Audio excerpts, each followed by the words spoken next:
Hey there, and welcome back to the Midwest Basement, where we celebrate Midwest taste in a classic Midwest environment.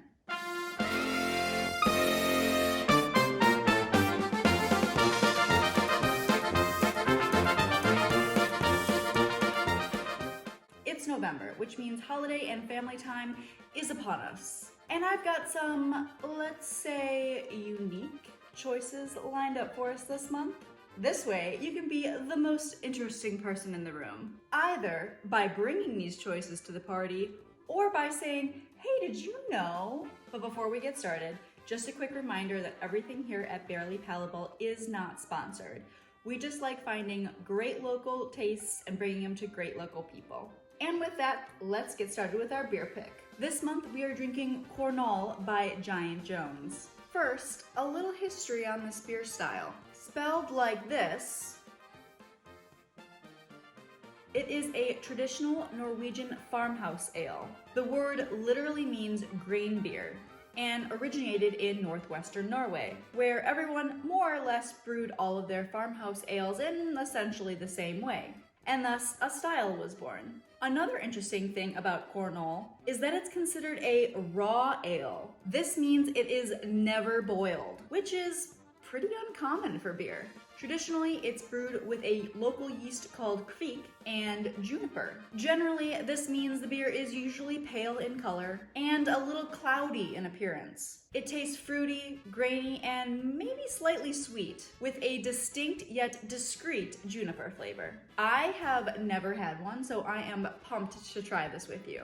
But you might be asking, why would a random brewery from Wisconsin want to brew such a beer? Well, the ladies that run Giant Jones do not back down from a challenge, and in fact, seek them out. They brew big beers for everyone, which is in fact their tagline, and are known for brewing really high ABV beers, but recently also trying to brew more fringe type beers, exploring traditional and forgotten yeasts, malts, and all different sorts of recipes. Giant Jones is owned by Erica Jones and Jessica Jones, who is a Grandmaster beer judge as well as an advanced Cicerone. So if you needed someone else's stamp of approval to know their beers are going to be good, that was it.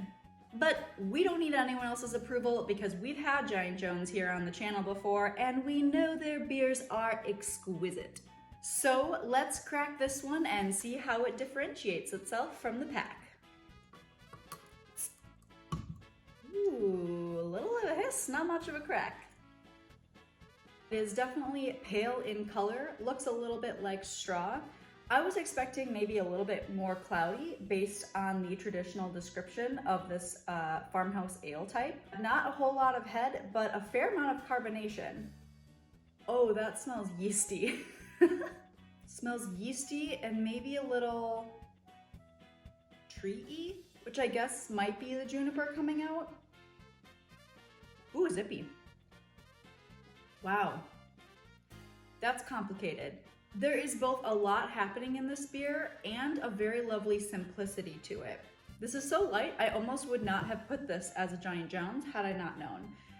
There is a very complicated amount of flavors going on in it. Most of it is yeasty with a little bit of subtle malts. Definitely some interesting hops, but the hops are really underneath kind of low level of the whole thing. Honestly, this is pretty dang easy drinking. And for a Giant Jones, sitting at 7.4, I would say this is probably one of their lower ABV beers. It does not drink like 7.4, so be careful of that, folks. What a fun new thing to bring to your family and then tell them the history of. Plus, it's a local independent brewery started and owned by 2 women. How amazing. I've said that it's simple a couple times, but as I step back, I get like a warming here in my chest that's really nice. And the flavors stick around for a long time. It's yeasty but complex and simple and delicious and something you can kind of sink your teeth into, and almost a beer that makes you think for a while.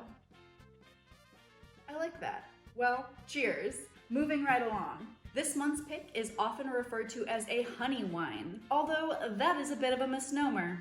Since mead is not wine, it's not beer, it's just mead. This month, we are drinking the traditional sec carbonated mead from mixed Meadia. Mead is a fermented beverage made from honey, water, and yeast. This makes it very distinct from wine, which is plant-derived, whereas mead, coming from honey, is actually considered animal-derived. While this does make it technically not vegan because of the honey, it does make it gluten-free. As you'll notice, there were no grains in that ingredient list. Now, if you're anything like me, maybe you had this concept of mead in your head of being kind of syrupy sweet and only drank at Ren fairs, but really, that is anything but the truth. Craft mead is actually on the rise, folks. And I am shooketh by a lot of the meads that I've tried recently. Sure, there are definitely some sweeter ones, but there are also dry and funky ones, fruity ones,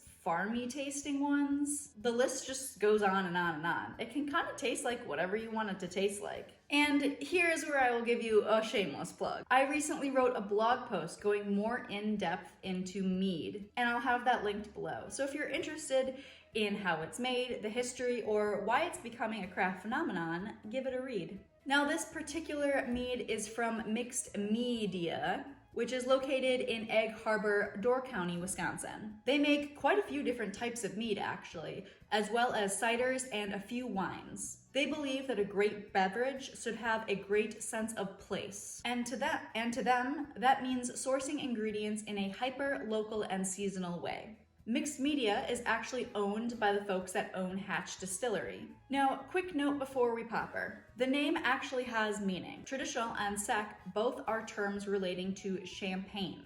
Traditional just means that it's been fermented while in the bottle. And sec is a level of sweetness off a sugar amount sweetness rating system for champagnes. Sec means it's off dry, which just means that it's not the sweetest, but it's also not the most dry.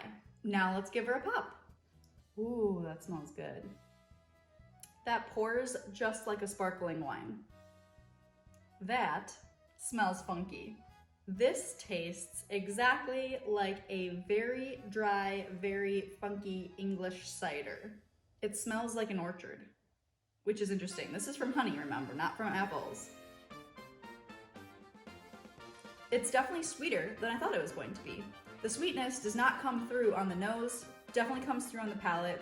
I would not say at all that this is syrupy sweet though, so don't be worried about that. It doesn't taste like honey or maple syrup or any kind of like drippy, syrupy, overly sweet thing. And I think the carbonation has a lot to do with that. It's amazing how it's sweet, but the sweetness isn't the flavor of sweetness or of traditional sugar. It's funky, it's yeasty, there's flavor to it, there's different things going on than just that. And then it's complemented by the sweetness. If you have people in your family who kind of traditionally like sweeter white wines, this is a phenomenal thing to bring to family dinner on Thanksgiving. And what a fun conversation starter. Hey, I brought a bottle of mead instead of a bottle of wine. That will get people's attention. I would even drink a glass of this for dessert. I can see having a glass of this with a hot apple pie being amazing. Amazing. Cheers. All right, folks. Last up is our kind of spirit for the month. Though, just like the others, this choice is a little offbeat. This month, we are drinking the Tart Cherry Sparkling Shrub from Siren Shrub Company. Now, as is, right now in the can, this is an NA option. This is a non-alcoholic drink. It's just shrub, water, and bubbles. And I chose it practically for that reason. Shrubs are an amazing NA option. Whether you need to drive home from the family get-together, or Friendsgiving, or maybe you over-imbibed on Thanksgiving, and on Friday you still want to enjoy the conversation and take part in drinking together, but you want something a little less alcoholic, amazing. But while they do make a great NA option, shrubs are actually traditionally used in cocktail making. They're a major ingredient in mixology. So this should make a great, interesting base for whatever cocktail you want to make or serve at whatever get-togethers you have. What a great and interesting way to surprise some guests. So let's talk about what a shrub is. Shrub is a combination of vinegar, sugar, and fruit, usually in a 1:1:1 ratio. pretty simple and actually quite easy to make. But there are so many different combinations of those three things, and playing with the proportions, you get some really interesting mixes. There is a whole world of shrubbery out there, folks, and I'm excited to try it. But first, Siren Shrub Co. is a woman-owned business and is located in Stevens Point, Wisconsin. They started playing around with shrubs in 2015 and quickly realized that this drink could fit the bill for kind of everyone. Non-drinkers, cocktail enthusiasts, and yeah, even kids. Now, I also chose this one specifically because I thought that the tart cherry flavor would go so well with that heavy Thanksgiving meal that we might have. So let's crack her and find out, shall we? Nice crack. Ooh, foamy. Hyper carbonated, folks. I have a glass here, but I'm just gonna take a quick sip out of the can because it's so carbonated. I don't even want to dilute it a little bit. Oh, ooh. Hello. I don't know what I was expecting, but I don't think it was that. I've never had a shrub before. This is my first sip. And wow, this is good. So this one says that it was made with organic apple cider vinegar, and I can tell you, you get that taste of it. You can definitely tell that there is a fair amount of apple cider vinegar in here. It's interesting because the tart cherry definitely comes in first, and then the like whiff and aromas of apple cider vinegar hit you and hit your mouth. And then it kind of ends on a sweetness. I really like the cherry and the vinegar together. That is a good pairing. Honestly, this with some citrusy or floral gin would be great. This is gonna make such a good cocktail. Wow, I'm impressed with myself. And I'm really impressed with Siren Shrub Co. Yes, guys, yes. Well, that's it for us down here in the Midwest basement. I suppose it's time to go. Don't forget to like and subscribe so you don't miss a taste. And we'll see you back here for the last month of 2023, folks. Who else feels like that's real crazy? Yeah. Okay. Well, yep. Bye, folks. Bye. Say hi to your folks. Yep. Bye.